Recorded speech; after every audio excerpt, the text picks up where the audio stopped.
Itu dipakai saja, aduh deh, nama Maesa Jenar. Kemudian kita membuat logo yang orang memakai pakaian yang mirip dengan stereotip tokoh Maesa Jenar di dalam.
Bumi berputar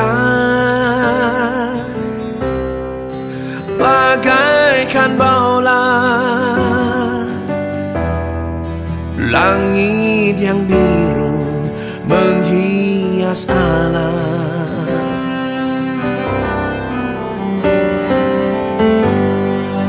Panas mentari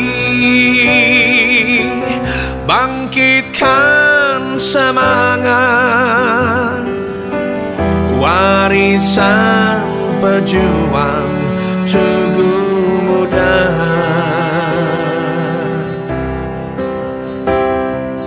Tunjukkan, bangkitkan semangat jiwa kesatria. Tunjukkan langkahmu, sang laskar Maesa Jenar, Maesa Jenar.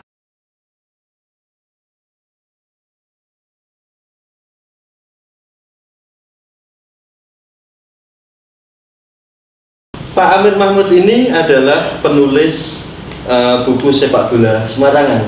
Ya, salah satu buku betul, yang Pak Amir tulis tahun 99 itu. Tahun 99. Iya. Meliput sepak bola sekitar 84-an, mulai 84-an atau 83. 83. Iya. Saya ingin tahu Pak Amir, julukan PSIS Maesa Jenar itu sebetulnya pertama kali gimana Pak Amir? Saya baca itu kan ada banyak versi. Iya. Sebelum kesini saya tadi cari koran Suara Merdeka Maret 87, saya cari, saya baca satu persatu, tetapi belum ketemu saya. Ya. Iya. Waktu 83 itu kan media itu kan belum banyak memberikan julukan kepada tim-tim sepak bolanya ya. Walaupun memang fanatisme itu mulai muncul dari Jawa Timur, itu yang mewakili tentu saja adalah Persebaya. Representasinya adalah koran Surabaya Post dan Jawa Post. Yeah. Pikiran Rakyat dengan Persib Bandung, Waspada Medan, Analisa itu dengan PSMS dan seterusnya. Waktu itu PSIS dipegang oleh pelatih Halilintar. Kemudian manajer timnya adalah Pak Insinyur Andi Herudin, ini Wakadolok Jawa Tengah. Yeah. Beliau ini pertama-tama memberi julukan pada PSIS ini adalah Tim Goyang Semarang. Tim Goyang Semarang. Sementara di sisi lain karena tahun berapa itu Pak Amir? Tahun 83. 83 Goyang Semarang. Karena begini, karena memang ada julukan-julukan dari media yang tidak resmi.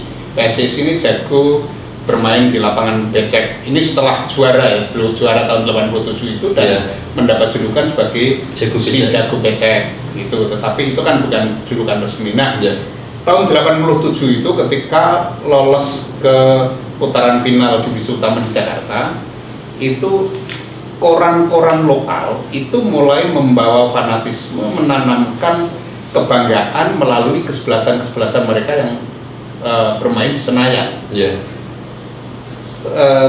Jawa Pos menjuluki ini Green Force.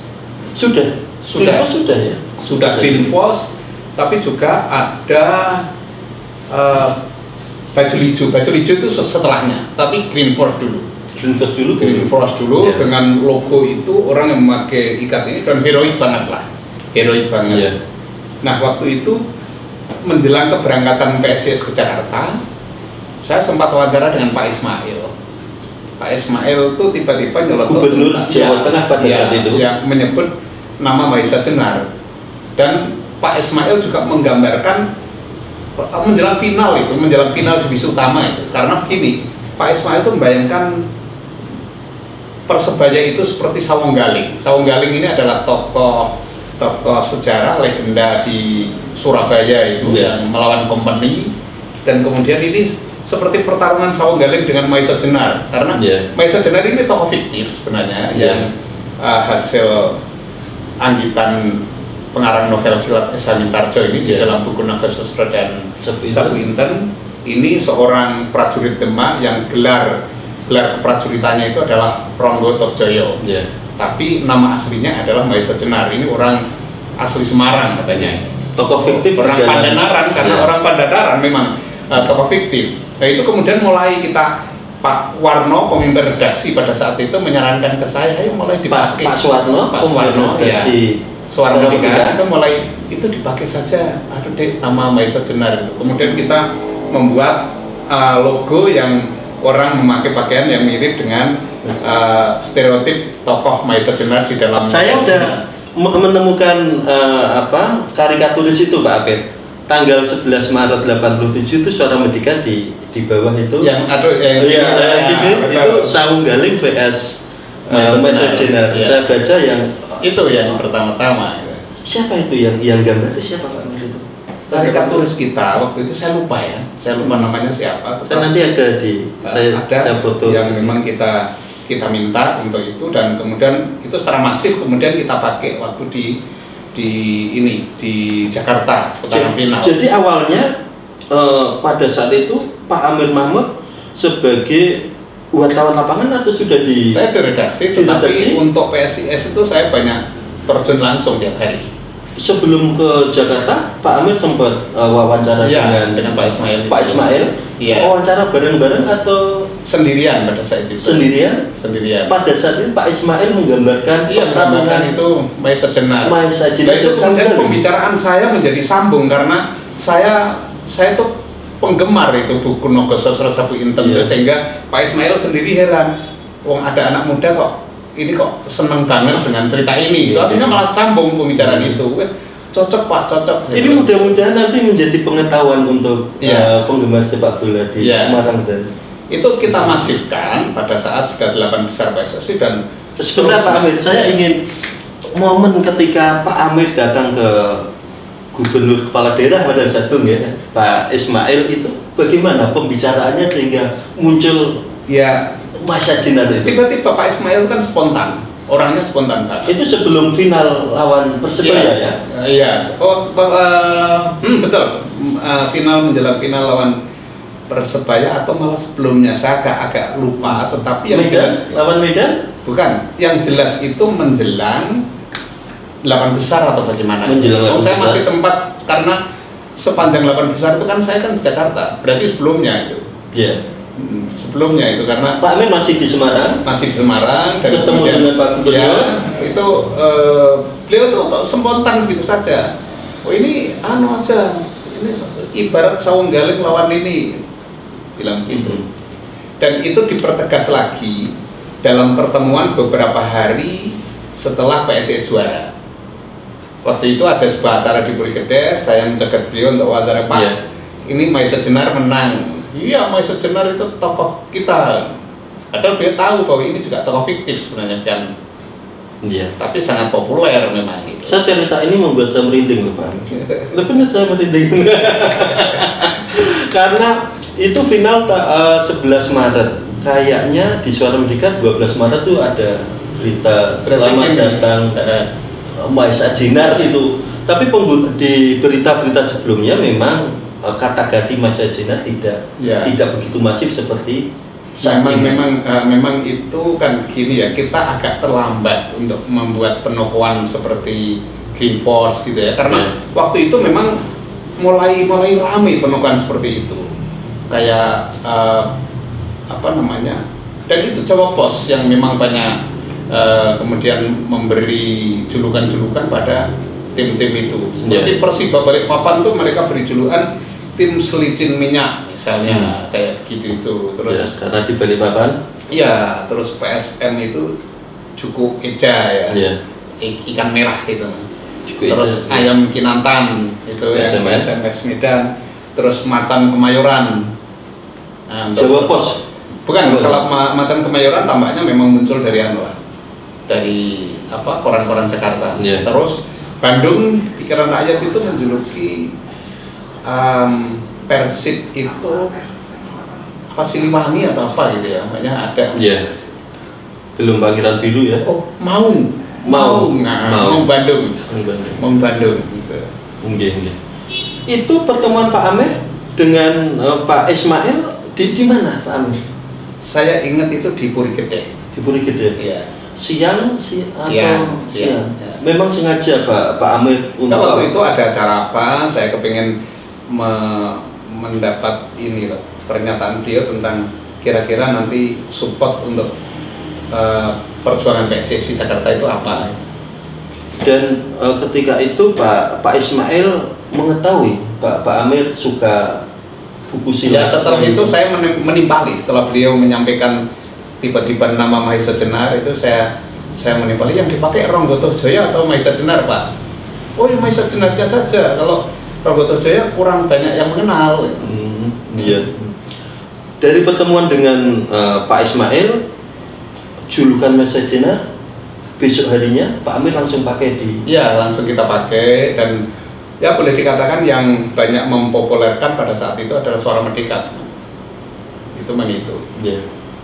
Mahesa Jenar ini siapa Pak Amir? Biar kami juga sedikit paham. Saya katakan tadi itu tokoh fiktif yang dianggit oleh S. Mintarja. S. Mintarja ini kan seorang pengarang novel silat yang paling terkenal lah, ini yang legendaris banget. Dia itu kemudian setelah Nogososro Sapinten kan membuat ini Api di Bukit Menoreh ini sebagai film. Sequelnya yang sampai mencapai hampir 500 jilid itu. Bacaan saya waktu kecil. Ya, Mahesa Jenar itu adalah ex prajurit Demak yang desersi atas kesadarannya sendiri untuk sebuah pengabdian mencari keris-keris Nogososro dan Sapinten yang hilang, yang hilang dari perbendaharaan pusaka istana. Kemudian dengan berbagai dari daerah Pandan Arang, itu yang Semarang disebut, sekarang disebut Semarang. Itu kemudian pusat ceritanya itu kan di Banyu Biru Ambarawa itu. Banyu Biru, kemudian ke daerah Magelang, itu ada daerah Pisangan itu, kemudian berputar-putar di daerah itu, main Demak gitu. Tapi luar biasa, dan itu orang itu sampai menganggap Mahesa Jenar itu pernah ada. Bahkan ada cerita begini, anaknya Mintarja setelah Mintarja meninggal itu pernah menerima tamu yang menanyakan kira-kira makamnya Mahesa Jenar itu di mana. Padahal ini kan cerita fiktif ya. Sampai sebegitu rupa itu, karena memang itu sangat indah, sangat hidup, dan kisahnya sangat membumi. Ketika Pak Ismail memberikan julukan Mahesa Jenar, Pak Amir langsung klik atau bagaimana? Langsung klik, setuju dengan langsung klik. Dan saya pikir kenapa yang semacam ini tidak kemarin-kemarin saya pikirkan gitu. Ternyata malah Pak Ismail yang dengan spontanitasnya itu, saya kira juga beliau sudah mikir lama lah soal itu ya. Sejak itulah Mahesa Jenar selalu dipakai pada saat itu di Suara Merdeka. Ya, betul. Kita pakai simbol itu ada kepala tokoh itu yang pakai belangkon. Belangkonnya itu ada ikat kepalanya itu agak melebar sedikit, itu yang di bagian ujung itu ada tertera gambar bunga melati. Itu adalah ciri khas Apa itu bunga melati apa Pak? Enggak, itu yang biasa dipakai Mahesa Jenar di dalam cerita itu. Oh iya. Yang dipakai di karikatur 11 Maret 87 itu lawan Samunggal itu tadi. Itu saya lupa apakah ada bunga melati itu, tapi kemudian di logo yang kemudian kita sajikan di setiap berita itu kan sering kita beri logo kepala, ada kepala yang bergambar wajah Mahesa Jenar itu. Terbayang tidak Pak Amir, julukan Mahesa Jenar itu sekarang begitu melekat, tak terpisahkan sama PSIS hingga sekarang. Barangkali kan banyak penggemar PSIS, fans PSIS yang juga tidak tahu sejarah ini. Ya memang ini saya kira berkah ya ketika ini, dan itu kalau nggak salah ada seorang penulis namanya Pak Adi Suparno, saya ingat orang Salatiga itu yang sempat mewawancarai Pak SM Mintarja ketika kemudian julukan itu dipakai. Ketika ada penulis datang ke Pak Mintarja mewawancarai, dan itu kalau nggak salah kita muat di Suara Merdeka tulisan itu. Ditanya gimana kesannya ini nama Mahesa Jenar ini dipakai. Mereka dia hanya senyum dan ya silahkan, nggak mempersoalkan. Artinya kan ini waktu itu kan orang belum berpikir tentang hak cipta dan sebagainya, kan? Tetapi justru mungkin yang didapat oleh Esa Mintarja ini adalah kebanggaan ketika tokoh rekaannya ini betul-betul menjadi simbol tim sepak bola yang hebat di Jawa Tengah. Dan itu juga kebanggaan Pak Amir sebagai seorang wartawan yang bisa mempopulerkan itu. Ya, saya merasa bangga karena begini, pertama mempopulerkan, dan kedua saya merasa ini salah satu tokoh idola saya, tokoh novel tapi idola saya yang ternyata bisa betul-betul ini juga dipakai di situ. Itu seneng. Juru sandaran Mahesa Jenar apa Pak Amir di dalam karyanya Mintarja ini? Ya, Mintarja ini menarik karena mampu untuk membuat ilmu-ilmu itu juga populer tokohnya.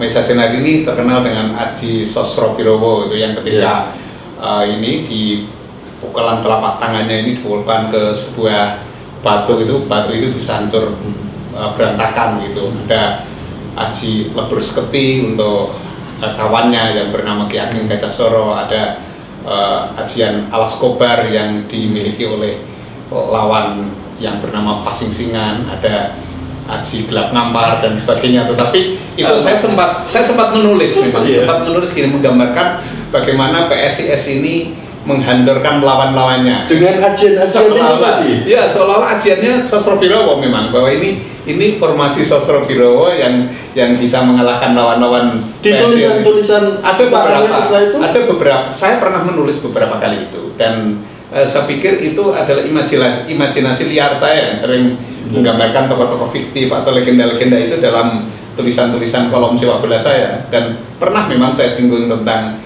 Sosrobirowo itu sebagai semacam roh permainan dan keistimewaan PSIS, walaupun tentu tidak ada, secara logika nggak ada hubungannya. Sosrobirowo bisa menghancurkan batu dengan tapi tulisan-tulisan Pak Amir ini kemudian secara langsung maupun tidak langsung berpengaruh tidak dengan permainan PSIS pada saat itu, atau spirit semangatnya? Saya tidak tahu, tetapi pada saat begini, saya memang oleh kawan-kawan di PSIS itu memang diakui sebagai bagian dari sejarah, karena memang meliput dari awal ya, dari 83 sejak awal kebangkitan PSIS. Itu sejarahnya begini, pemain-pemain yang kemudian melegenda di Semarang seperti Saiful Amri, seperti Budi Wahyono, Joko Yugianto, itu adalah kawan-kawan dekat saya yang sering berdiskusi, dan Budi Wahyono itu bahkan tercatat unik hubungannya dengan saya. Saya pertama kali mewawancarai pemain bola di dalam karir wartawan saya itu adalah Budi Wahyono. Penyiar PSIS ini? Ya, Budi Wahyono itu juga pertama kali diwawancari oleh wartawan itu oleh saya. Gitu. Jadi itu terkenang di buku biografi jurnalistik saya itu saya tulis secara khusus tentang Budi Wahyono ini. Dan ya sejak 83 sebenarnya keterlibatan saya di dalam tim PSIS itu.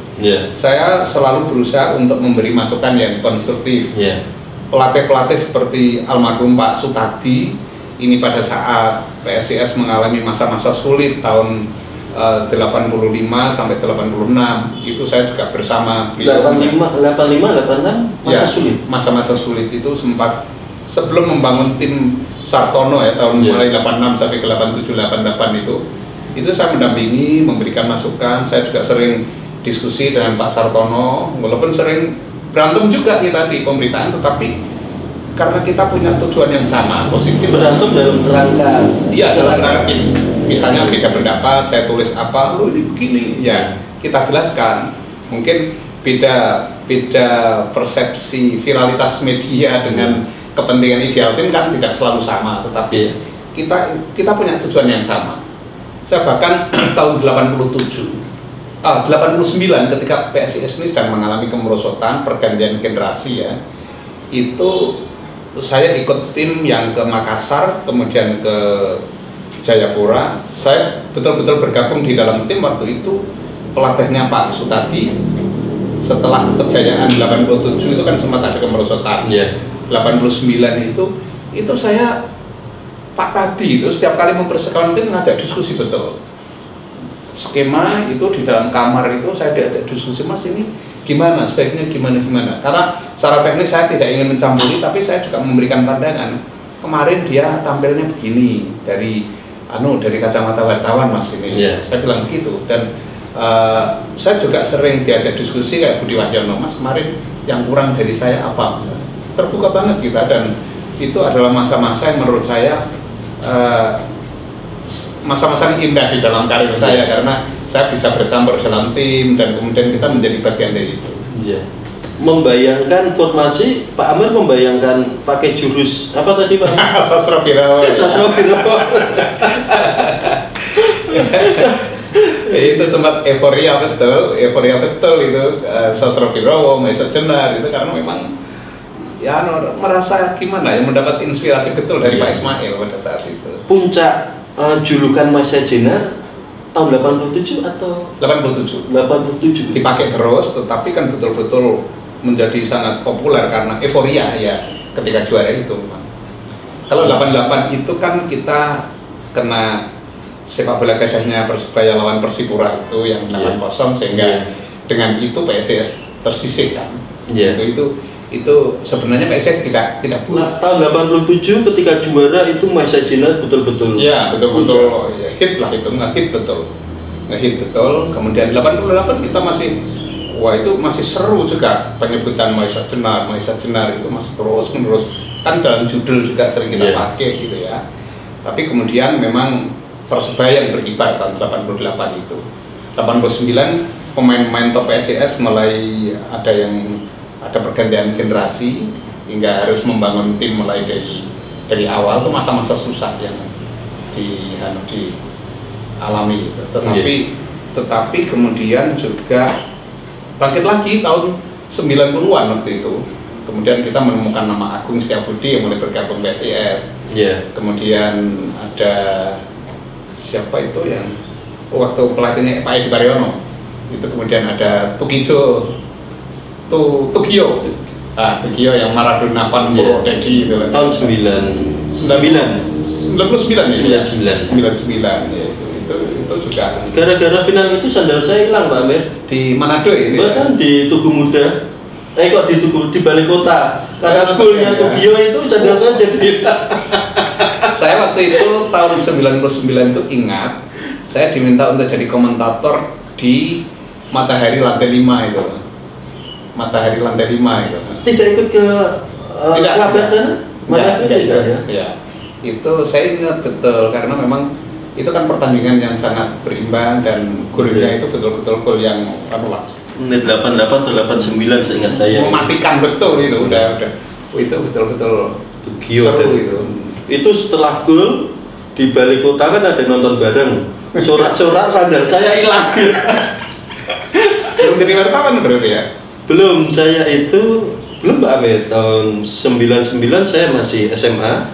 PSIS itu final lagi lawan Persik itu tahun 2006. Saya itu gandul truk dari Solo ya? Dari Solo, gandul truk dari Taman Kafe, sekarang Taman Desa-Kaya ke sana. Ternyata yang liputan di sana sekarang senior-senior saya. Lo tahu gitu saya ikut.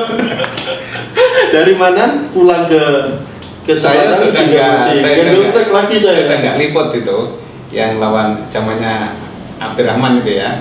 Ya, Deporas, Muhammad Abdurrahman gitu. Ya. Terima kasih Pak Amir. Ini sejarah yang tidak bisa dihapuskan sampai kapanpun juga terkait dengan penemuan atau julukan awal Mahesa Jenar. Ini akan selalu mengikat, selalu melekat sama PSIS dan tentu juga sebagai pelaku sejarah Pak Amir Mahmud dan Gubernur Ismail. Ya, oke, sukses dengan YouTube-nya. Assalamualaikum warahmatullahi wabarakatuh.